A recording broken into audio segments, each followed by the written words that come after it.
Molt bon dia a tothom, som en Miquel Nebot, assessor d'Ivestim, i en aquest segon vídeo sobre les transcripcions de vídeos a YouTube vos mostraré com, a través de Softcatalà, també tenim la possibilitat d'instal·lar un software en el nostre ordinador, en aquest cas vos faré la demostració a dins un ordenador en sistema operatiu Linux, un Debian 11 més concret, com podem instal·lar el programari necessari per fer servir aquests models Whisper alliberats per OpenAI, recordeu, l'empresa responsable de ChatGPT, que han estat millorats i entrenats per la gent de Softcatalà.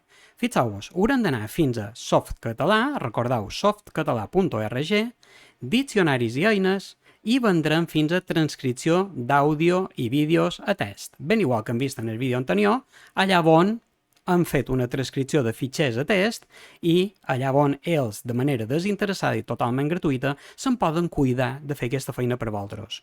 Però si volguéssim avançar i tenir el software necessari instal·lat en el nostre ordinador, hauríem de venir fins en aquest segon paràgraf d'aquí baix. Voleu fer la transcripció vosaltres mateixos? És tan senzill com fer clic en aquest enllaç de BUZZ, recordeu, B-U-Z-Z, i ens durà fins a una pàgina de GitHub, la pàgina GitHub d'aquest creador, allà on, una vegada que hem llegit una sèrie d'instruccions, veurem com, per exemple, per un ordenador en Linux, com és el meu cas, hauríem d'instal·lar una sèrie de dependències anteriorment a fer tot el desplegament del programari. I és tan senzill com fer a través de la terminal sudo apt-get install lib port audio 2. Vendrem a la terminal, jo ja he fet amb anterioritat, i, com podeu veure, deixeu-me que netegi, si jo faig apt install libport audio número 2, no poses sudo davall ja que estic amb un usuari root amb permisos màxims, senzillament fem intro i com veus ja m'està informant de que tenc la versió més actual d'aquesta dependència, és a dir, ja hauria acabat amb aquesta feina. Perfecte, minimitzarem i continuem. Tornem a la pàgina de Softcatalà i, com podeu veure, aquí ens diu, o ens fa una drecera, cap en el paquet que conté aquest programa. Pitjarem a damunt, baixar aquí, tornem a GitHub en el mateix perfil d'aquest creador, d'aquest desenvolupador, i com podeu veure, aquí tenim les darreres versions de cada un dels nostres sistemes operatius. En el meu cas, seria descarregar BUZZ 0.81, a dia d'avui, la darrera versió d'aquest programari, baixaríem això en el nostre ordinador, jo ja ho he fet, ja que és 1 giga gairebé i mig, i a dins descàrregues mos compareixeria aquest BUZZ 0.81. Botó a la dreta i seria tan senzill com extreure aquí, ens extrauria un primer paquet, codificat o una altra vegada comprimit com a tar.gz, i una vegada que tornem a pitjar botó a la dreta i li tornem a extreure, ens quedaria aquesta darrera carpeta que veus a dins les descàrregues del meu ordinador.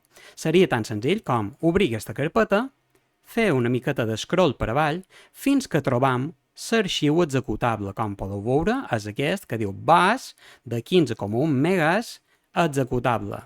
Ens asseguram, botó a la dreta, propietats, que tenim permís d'execució a damunt d'aquest programa, i una vegada que ens assegurem d'això, és tan senzill com doble clic i s'engega el programa. Deixeu-me que minimitzi tot això perquè ens comparegui només el programa que volen fer servir. I una vegada que som aquí, seria tan senzill com a File, Import Media File, Descàrregues, per exemple, que és allà on tenc el meu vídeo, i seleccionaré que me mostri Video Files. Pitjaré damunt el vídeo que acabo de descarregar, obriré i mos compareix aquesta finestra emergent amb una sèrie d'opcions per poder triar. Model de codificació, Whisper, High Face, etc. Jo amb aquest Whisper m'ha anat bé i després he seleccionat Medium, que ha estat el que millors resultats m'ha donat. Tipus de tasca, transcripció o traducció, jo diré que m'ha de transcriure, detectarà directament el català i una vegada que estem aquí, li direm que vull exportar això en format SRT, que és un format vàlid per pujar els nostres subtítols a YouTube. Mos quedarà només pitjar damunt Run i esperar que aquesta tasca finalitzi. Depenent de la llargària del vídeo, trigarà més o trigarà manco a fer la seva feina. Molt bé, Passat una sèrie de minuts, com podeu veure ja damunt la columna d'estatus completada aquesta transcripció, fem doble clic i ja tenim la transcripció al complet de tot el nostre vídeo en les seves corresponents marques de temps.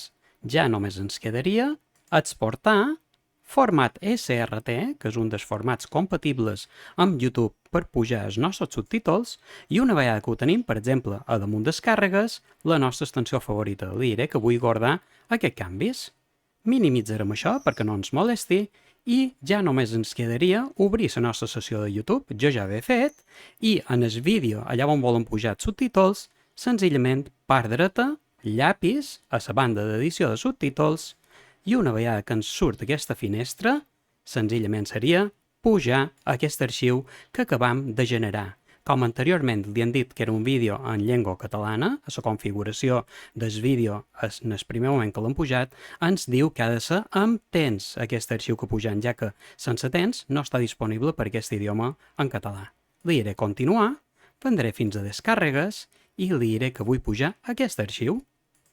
I ja només ens quedarà dedicar-hi un parell de minuts a revisar tot allò que ens ha anat pujant, per exemple, fixeu-vos com llinatges, que no coneix la pronúncia, sí, a la Sodivestim,